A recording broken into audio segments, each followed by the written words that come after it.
portion of the news brought to you by McDonald's. McDonald's, I'm loving it. The midterm budget will be presented in Parliament next Wednesday. Minister of State for Finance Michael Halkitis told ZNS News the Christie administration will address the adjustments which will have to take place to curb spending and maximize revenue. The picture. We think we have a good program to make some adjustments to bring the deficits down and get the economy on a more solid footing. That's going to be some things we start right away, and we're going to be continuing those over the next 3, 4, 5 years.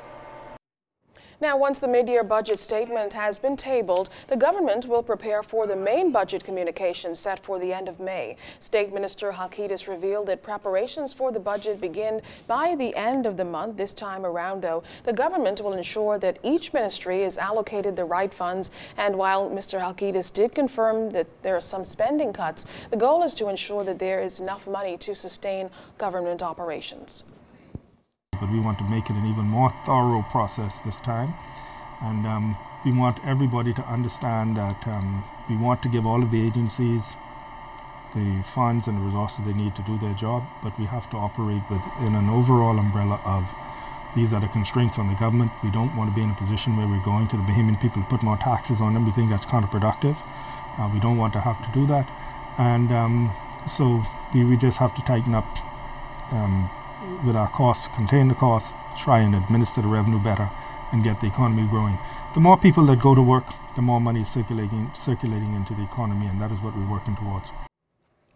Dozens of unemployed men and women flocked to the New Covenant Baptist Church on Independence Drive this past Sunday to not only receive spiritual healing, but also to submit their applications to the Department of Labor for employment opportunities currently available.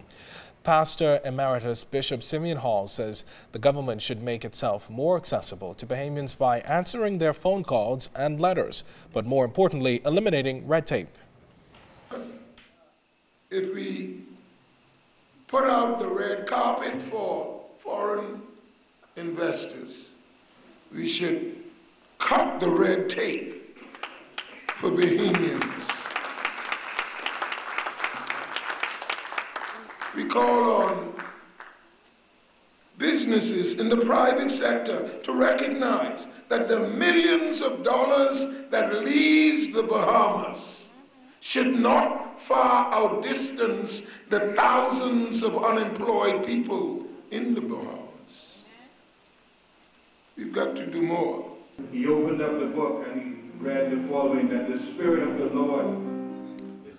More than 12 pastors from around the capital were on hand for the unemployment seminar. Pastor of Golden Gates Assemblies, Ross Davis, not only applauded the unemployed for responding to the call, but encouraged them to continue to be good employees. Crazy time to be unemployed, and it's a more crazier time to be unemployed with an attitude like that. The man's money is not yours, and the man's job is not yours. Amen. And if he gives you his job and asks you to work to make some money for yourself, at least you ought to go to work. If he say come 5, show up 4:30, and I'm talking about AM too. Amen. That's how this thing goes. Amen. And so I'm so glad that you are good employees. Amen. In other news tonight, more than 200 public service honorees were recognized during a special service this morning at Government House. The honorees were retirees from New Providence and the Family Islands. A small group attended the brief service. One of the longest-serving public servants among the group was former Permanent Secretary Elma Garraway, who spent 50 years in the public service. Minister of Labor and National Insurance and Minister of the Public Service Shane Gibson applauded Mrs. Garraway for her many years of professional service. He challenged the retirees to use the remainder of their years in ongoing efforts to improve their homes, communities, churches, and civic organizations.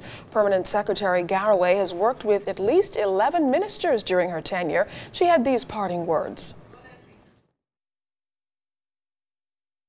Be professional, honest, loyal, incorruptible, speaking truth to power. Number 2, be consistent in giving excellent service, going over and beyond the call of duty to achieve the objectives of your ministry, of the government, and those objectives of the government of today. And finally, be respectful of all those whom you serve. Now, Mrs. Garraway has a lot planned for the retirement phase of her life. She serves with the Bahamas Girl Guides and has appealed for other women to get involved with the organization. But that, coupled with her other civic duties, she shows no signs of slowing down. For those women of integrity who are young at heart, who love the youth, to join us in providing greater opportunities for girls and young women through the Bahamas Girl Guides Association. Number two, I am also the Assistant Chair of the Cancer Society Education Committee. Again, education is needed so that all of our people eat properly and have early screening to ensure that we can minimize the prevalence of cancer in so many of our young people. All right, well, we wish her well, Keisha. Absolutely. Yeah, It's certainly a familiar face, and we'll miss her. Yeah, we certainly will. But coming up in sports, we've got volleyball action. And also ahead, corporate Bahamas forging a closer relationship with the B3A. Stay tuned. The Bahamas Tonight continues. This portion of the news was brought to you by McDonald's. McDonald's, I'm loving it.